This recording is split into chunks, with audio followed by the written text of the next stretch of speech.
This comment reads, at this point, just say you want Trump to win. Say with your whole chest. Stop pretending you care and stop saying you want him to win. You'd save us a lot of time. Sorry. It's just kind of funny, right? I said back in November and December that Joe Biden would have a much better time in his election year if he stopped funding genocide. At the same time, I said, this will collapse the Democratic Party. It just will. And do you want to know why that is? Joe Biden's approval rating has been hovering around 36-37% for a while now. And as much as you want to blame the people openly criticizing Biden for that, it's ultimately his fault. There were very many people dissatisfied with his performance well before October 7th.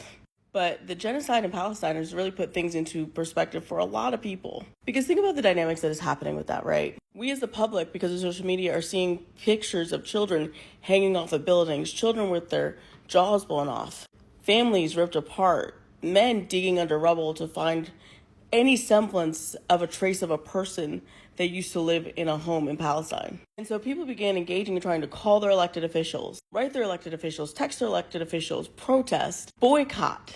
And for once, it seemed like a majority of Democrats agreed on the very same thing. One poll showed that 70% of Democrats, the party's own demographic of people, of voters, wanted there to be a ceasefire in Palestine, wanted lives to be saved. Remember, we exist in a two-party system. That's what everybody says. And the furthest left of that two-party system is funding a genocide. And so people started the GoFundMes to send to Palestine to figure out how are we going to send money to Palestinians to try to save their lives. So now not only do you have a dynamic in which people's tax dollars that do not go towards early childhood education, that do not go to lowering educational costs, that do not go to universal health care or affordable housing, that do not go towards raising the federal minimum wage. A whole host of things, right? You have that dynamic. We're watching as those tax dollars not fund the things that they want here, but instead go to bomb and genocide people abroad. And they are out of their own pockets in the midst of a cost of living crisis, pulling the last $5 they may have out of their pocket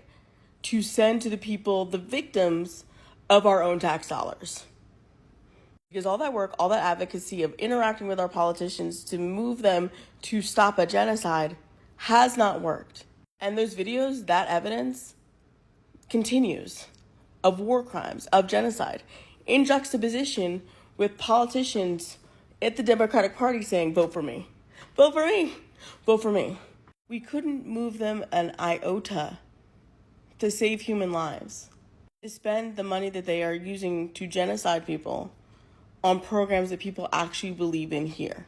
And there's a very good chance, really good chance, that if this wasn't still going on, Biden would stand a much better chance of winning the election. And people would have faith that them involving themselves in the democratic process of interacting with their politicians, whether that be advocating against a genocide via text, email, and call, or at the ballot box, would actually work and move things forward. The only people who want Trump to win, truly, are the people that can't accept that this is the actual dynamic of where we are right now. But blaming critics of the President of the United States is not the reason you're in this situation. It's because you treat these men like gods,